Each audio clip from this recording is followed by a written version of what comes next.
Fala galera, tudo bem? Tudo tranquilo aí? Como é que vocês estão? Tudo certo? Em casa? Já entediado?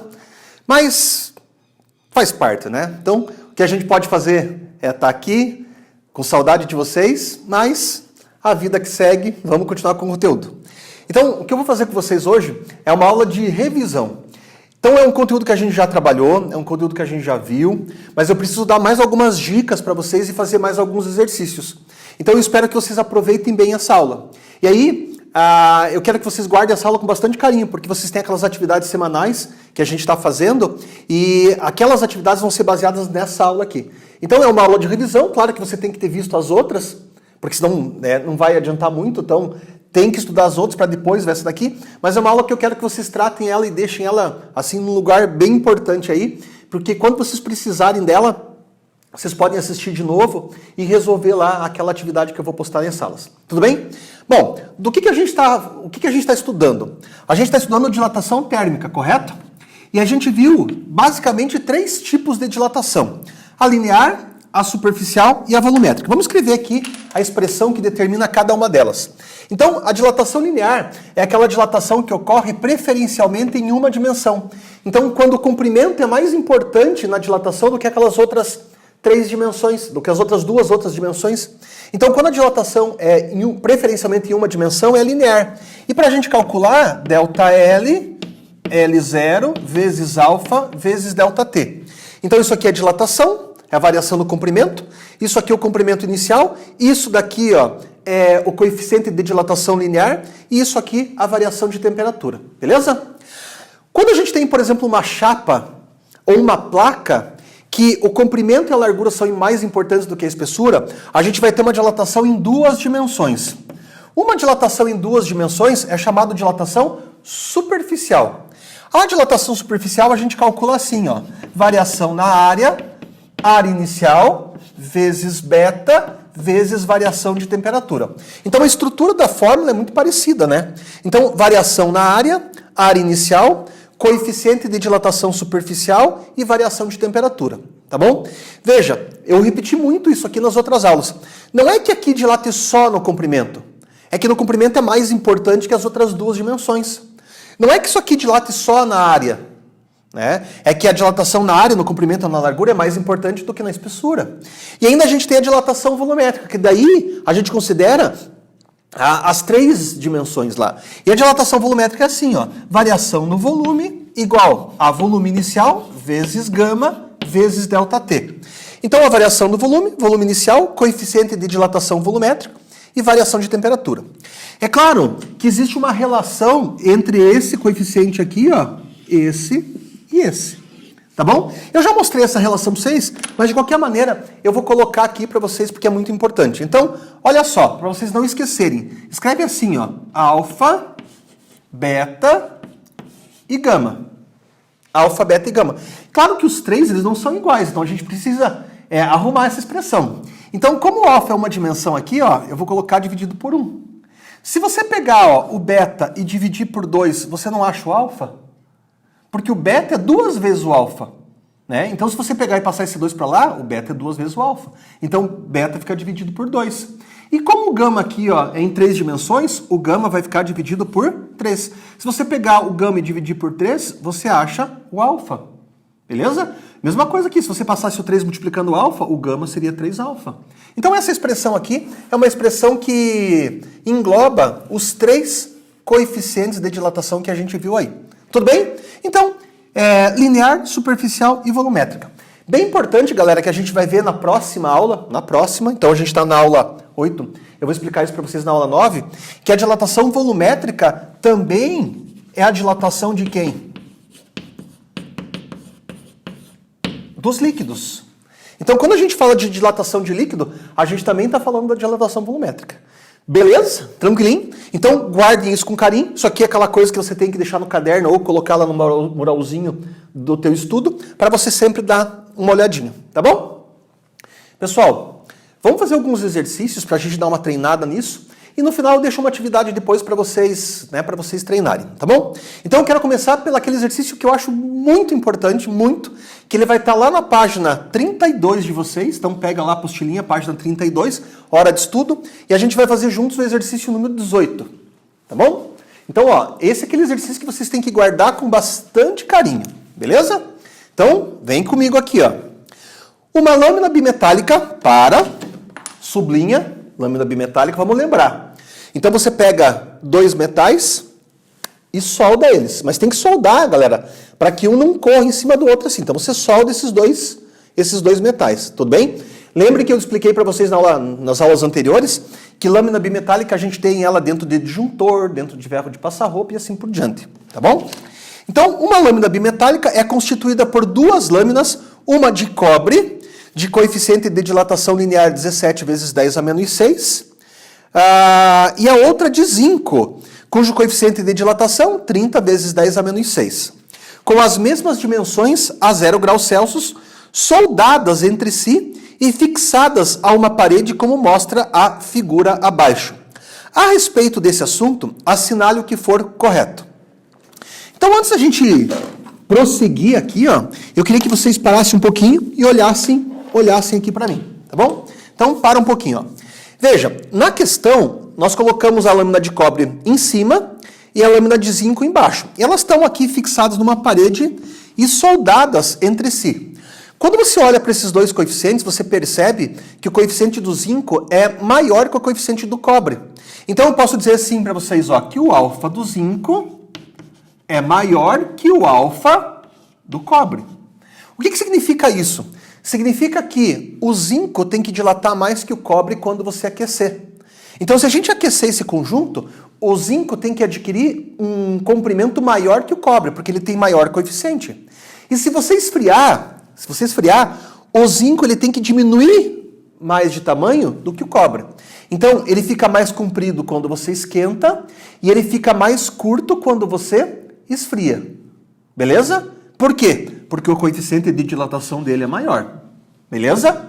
Então, vamos fazer o caso aqui, ó, que a gente pegasse e começasse a aquecer isso aqui, ó. Desse calor para esse conjunto. Se a gente der calor para esse conjunto e começar a aquecer, o zinco tem que ficar com um comprimento maior. Então, o que vai acontecer aqui, ó, é que esse conjunto ele vai entortar e a gente vai ter uma coisa mais ou menos, ó, mais ou menos assim, ó. Deixa eu arrumar bem bonitinho o desenho aqui. Então, o que você percebe que aconteceu com esse conjunto? Ó?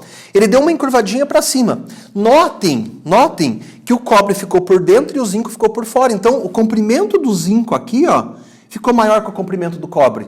Então, eu posso dizer para vocês que nesse caso que a gente deu calor, que a temperatura aumentou, se eu chamasse aqui, ó, de T0 e chamasse aqui de T maior que T0, quer dizer, teve um aquecimento, eu posso dizer para vocês que o comprimento do zinco, a variação do comprimento do zinco é maior que a variação do comprimento do cobre. Então, galera, por isso que encurvou para cima, ó, para que o zinco ficasse maior, quer dizer, por fora, e o cobre ficasse menor por dentro. Os dois aumentaram de tamanho, os dois. Só que o zinco aumentou mais que o cobre quando você aqueceu. Beleza? Então, encurva para cima quando aquece. E se você esfriasse, para onde que ia encurvar? Se você esfriasse, ia encurvar para baixo. Então faz toda a diferença quando você esquenta e quando você esfria, tá bom? Tome bastante cuidado com isso. Então, basicamente, vocês vão ver que eu já terminei de resolver essa questão, só pensando dessa maneira aqui. Então você teve uma dilatação maior para o zinco e uma dilatação menor para o cobre. Bom, dito isso, nós podemos ir lá para as alternativas e analisar cada uma delas para ver o que está acontecendo aí. Então, vamos para a primeira. Pega lá. Primeira afirmativa. A lâmina se curvará para cima se a temperatura for maior que 0. Então, o que ele disse para a gente? Ó? Que ele soldou essas duas lâminas aqui, ó, a 0 graus Celsius. Então, para uma temperatura maior, a lâmina encurva para cima, verdadeiro, pode marcar a número 1. Olha que bonitinho isso. Galera, vocês não têm ideia como esse negócio cai, hein? Como esse negócio é importante para a prova, para tudo. Ó. Quem vai fazer... Eu sei que tá uma bagunça agora, mas independente disso tudo, os vestibulares vão acontecer uma hora ou outra, inclusive o Enem, tá bom? Então isso aqui é uma coisa que se cobra e se cobra bastante, beleza? Então cuidem com isso. Então, um verdadeiro. 2. A lâmina se curvará para baixo se a temperatura for maior que 0. Não, a gente já viu que tem curva para cima, então isso aqui é falso. 4. A lâmina se curvará para cima se a temperatura for menor que 0. Não, também falso, né? Contradiz a número 1. 8. Vamos ver. A lâmina se curvará para baixo se a temperatura for menor que 0. Então, se você esfriar isso daqui, ó, esquentou, vai para cima. Se você esfriasse isso daqui, ia para baixo. Esse é o contrário. Porque daí o zinco teria que estar menor que o cobre. Porque quando você esquenta, o zinco aumenta mais e quando você esfria, o zinco diminui mais. Então, o 8 é verdadeiro. E a 16? A lâmina se curvará para baixo sempre que a temperatura for diferente de 0. Não, galera. Uma coisa é você aquecer, outra coisa é você esfriar. Então, a 16 é falso. Como isso aqui é uma questão de somatório, a gente tem que somar 1 mais 8. A resposta dessa questão aqui é 9. E aí, como sempre eu faço com vocês, vou pedir para vocês guardarem essa questão aqui com bastante carinho. Faz um baita asterisco aí, porque é uma questão extremamente importante. Tudo bem? Tudo certo? Galera, não deixe de estudar isso, tá bom? Prosseguimos. Questão 18 foi. Vamos para a questão 21. Questão 21, ela está na página 33. É só vocês virarem a página aí, ó, que vocês acham essa questão. Essa é uma das outras questões que vocês não podem deixar de estudar. Tem que aprender bem essa questão aqui, ó. Tá bom? Guarda aí, assinala, guarda com carinho, é uma questão extremamente importante. Vocês não podem deixar de estudar essa questão, tá bom? Eu vou ficar do ladinho de cá, ó, para vocês ficarem observando o gráfico, que tem bastante coisa importante para mostrar para vocês nesse gráfico aqui. Então ele diz assim: o comprimento de uma barra você vai sublinhar a barra. Por quê? Barra é uma daquelas coisas que a dilatação no comprimento é mais importante do que a dilatação nas outras dimensões. Então, barra, a gente está falando de que tipo de dilatação? A gente está falando de dilatação linear. Tá bom? Então, estou falando de uma dilatação linear. Bom, o comprimento de uma barra de latão varia em função da temperatura, segundo a figura a seguir. O coeficiente de dilatação linear do latão no intervalo de 0 a 100, vale? Então eu quero saber qual é o alfa, qual é o coeficiente de dilatação linear do latão, tá bom? Eu vou pegar um giz azul aqui, e aí eu queria que vocês olhassem para mim uma coisa bem importante. Bom, se você reparar no gráfico aqui, você tem várias coisas que você já vai usar para resolver a questão. Então a primeira coisa que você vai usar, ó, é esse início aqui. Então, o que é esse 50 que aparece aqui pra gente, ó? Isso aqui, ó, é o teu comprimento inicial. Então, você está aquecendo a barra a partir desses 50 centímetros aqui, beleza? Outra coisa, ó, o que é esse valor que vai daqui, ó, do 0 até o 100? O que é essa faixa aqui, ó? É a minha variação de temperatura. Outra coisa, o que é esse intervalo aqui que vai de 50 até 50,1? Isso aqui, ó, é a variação do comprimento da barra quando você vai com ela de 0 até 100 graus Celsius. Então veja que coisa interessante, você tem tudo que você precisa aqui, ó. Variação da temperatura, comprimento inicial, variação no comprimento e precisa determinar o alfa, quer dizer, não falta nada. Esse exercício é pura e simples. Interpretação do gráfico e aplicação de fórmula. Então, galera, super simples, tranquilo. Vocês não podem, uma questão que nem essa, vocês não podem perder. E uma questão que nem essa não é nem uma questão de decoreba, é uma questão de você entender como e de que forma, né, cada valor aparece para você buscar. Então, repetindo, comprimento inicial. Aqui, ó, de 50 a 50,1 a variação do comprimento, meu ΔL, e de 0 a 100 a minha variação de temperatura. Agora, o que você precisa? Ó? Você precisa pegar e aplicar a fórmula. ΔL é igual a L0 vezes alfa vezes ΔT. Tudo bem? Ó, tem isso, tem isso. Quer descobrir isso aqui? Então, isso aqui é o alfa que você quer descobrir, e o ΔT você também tem. Então, tem isso, isso e isso, só falta descobrir isso. Como é que a Adriana fala desse tipo de questão? Ah, essa questão é mamão com açúcar. Não é assim que ela fala? Beleza? Então vamos lá trocar os valores e fazer continha? Quem que é o ΔL aqui, ó? Ah, ó. De 50 a 50,1, quem que é o ΔL? É 0,1. Tá bom? Vou colocar direto, ó. de 50 a 50,1, é só você fazer 50,1 menos 50, dá o 0,1, que é a variação no comprimento. Beleza? Quem que é o comprimento inicial? 50. Quem que é o alfa? Eu quero descobrir. E quem que é o ΔT? 100. Beleza? Sussa? Sussa? Pessoal, eu vou fazer uma continha meio estranha aqui, ó. Eu vou pegar essa vírgula que está aqui e vou passar ela duas casas para a direita. Duas casas para a direita. Então eu vou deixar assim, ó. 10 vezes 10 a menos 2, tá bom? É a mesma coisa que 0,1. Então, ó, eu peguei, ela estava aqui, se eu colocasse para cá era uma casa, e como eu coloquei mais um zero, são duas casas. Duas casas para a direita ficou 10 vezes 10 a menos 2. Outra coisa aqui, ó, é que esse 5 vezes esse 1 dá 5. Tá bom? Agora eu tenho 1, 2, 3 zeros. 3 zeros é 10 a terceira. E aí esse alfa aqui eu vou repetir. Tá bom? Agora esse 5 vezes 10 a terceira eu vou passar dividindo ali, ó, a minha expressão. Então vai ficar assim. 10 vezes 10 a menos 2. Eu vou repetir. E vou passar esse 5 dividindo. Então 5 vezes 10 a terceira, tudo isso aqui tem que ser alfa. E olha que continha fácil para você terminar a questão, né? Não vem falar para mim que isso aqui é difícil, ó. Como é que faz isso, ó? 10 dividido por 5. Vamos colocar aqui. Então o alfa vai ficar assim. 10 dividido por 5, quanto é? 2. Divisão de potências de mesma base. Eu repito a base e subtraio os expoentes. Menos 2 menos 3... menos 5. E a unidade, graus Celsius a menos 1. Então aqui está a resposta da questão. 2 vezes 10 a menos 5, graus Celsius a menos 1. Tem esse gabarito? Tem. Resposta letra C. Tá bom? Galera, não tem erro esse tipo de questão. Eu espero que vocês tenham entendido. Tá bom? Muito, muito, muito, muito, muito, muito, muito, muito importante, né? Marca aí, faz um asterisco, porque essa questão vai aparecer para vocês uma hora ou outra. Aliás, ela vai aparecer bastante, na verdade, né? Não vou nem mentir que vai aparecer bastante. Por isso que essa aula, eu falei para vocês, essa aula ela é muito importante. Vocês têm que estudar muito bem essa aula aí. Não pode deixar passar batido. Tá bom? Vamos mais uma? Para a próxima?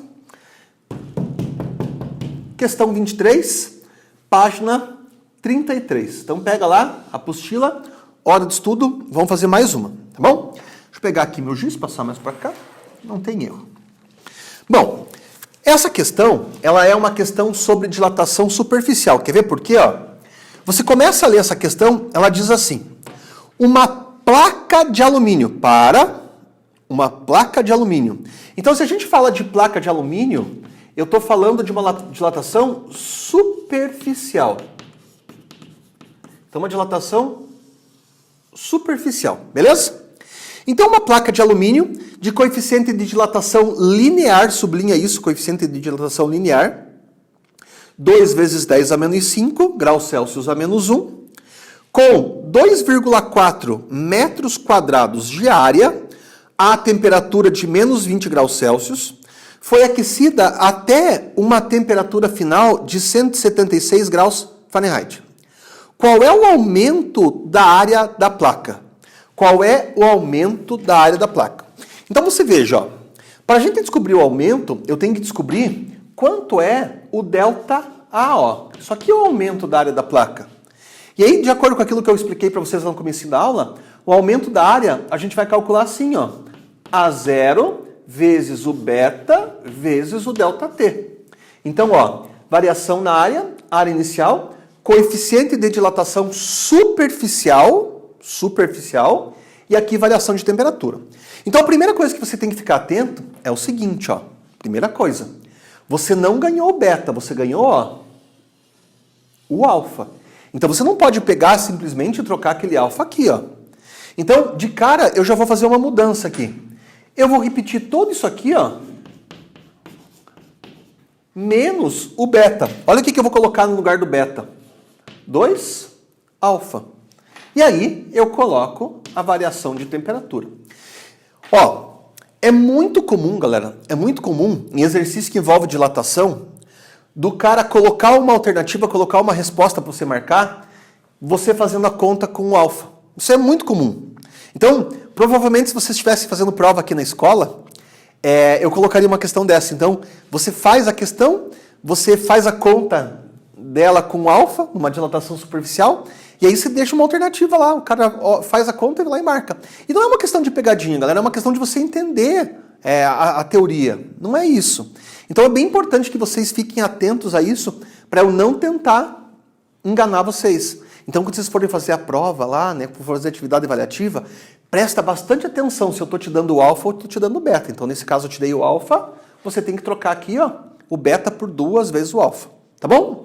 Outra coisa que está acontecendo nessa questão é o fato de a gente ter uma temperatura aqui, ó, em graus Celsius e uma temperatura em Fahrenheit. Então, a gente vai ter que converter isso aqui antes de fazer a conta. Tá bom? Então, vamos converter. Como é que vai ficar isso daqui? Vai ficar assim, ó. Tomara que vocês lembrem ainda. C sobre 5, F menos 32 sobre 9. Tá bom? Então vai ficar assim, ó. C sobre 5, o F é 176 menos 32 sobre 9. Tá bom? Então isso aqui é assunto da aula anterior.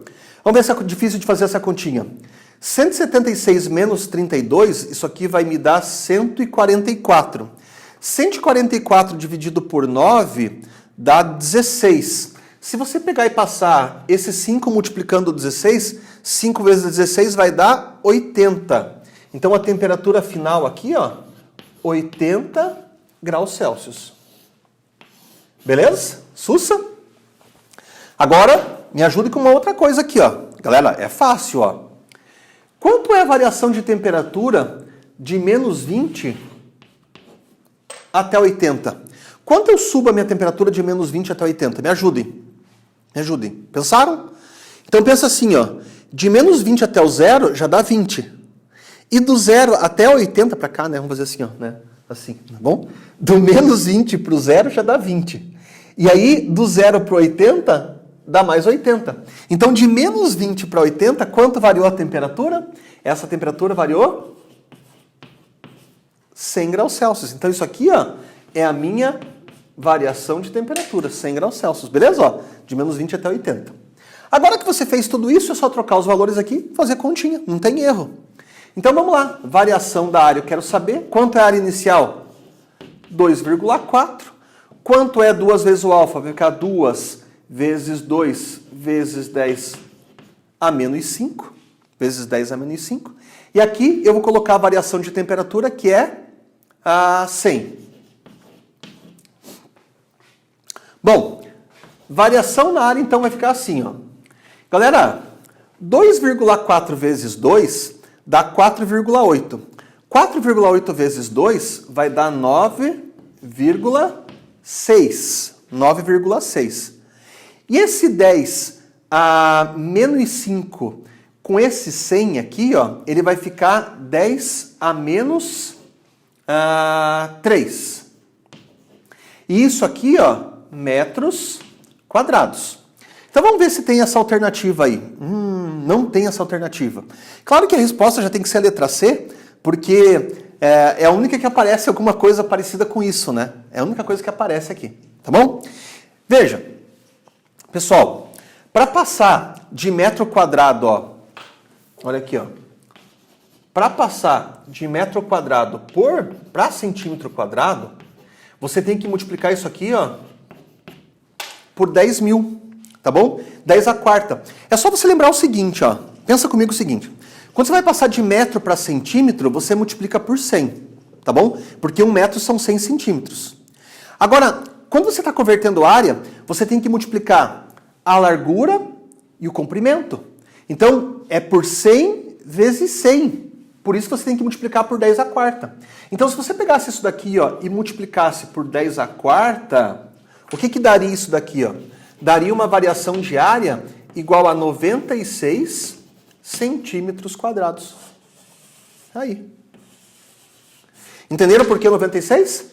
10 à quarta vezes 10 a menos 3 dá 10 elevado a 1. 10 elevado a 1 vezes 9,6 dá 96. Então, realmente, isso aqui vai me dar resposta letra C. Tá bom? Sussa aí. Espero que vocês tenham entendido. Essa questão é bem legal, bem importante. Bom, galera, eu vou deixar mais 4 exercícios para vocês treinarem. E é aquela coisa que eu tenho conversado bastante com vocês e tenho pedido muito, né? Então, a melhor maneira da gente se manter lúcido nessa situação toda é você manter uma rotina em casa. Não tem fórmula mágica, sabe? É pro teu bem-estar. Então, estudem, treinem. Não é uma aula assim que você vai assistir em 15 minutos e vai entender, né? Talvez tenha dado um pouquinho mais essa aula. Já assisti minha aula, já fiz minha obrigação. Não é isso. Você tem que assistir a aula e tentar fazer esses exercícios, tá bom? Não tem fórmula mágica. Então, para manter a lucidez, para prestar bastante atenção, você tem que fazer isso daí, tá bom? Então, tá aqui a tarefa. A gente vai conversando.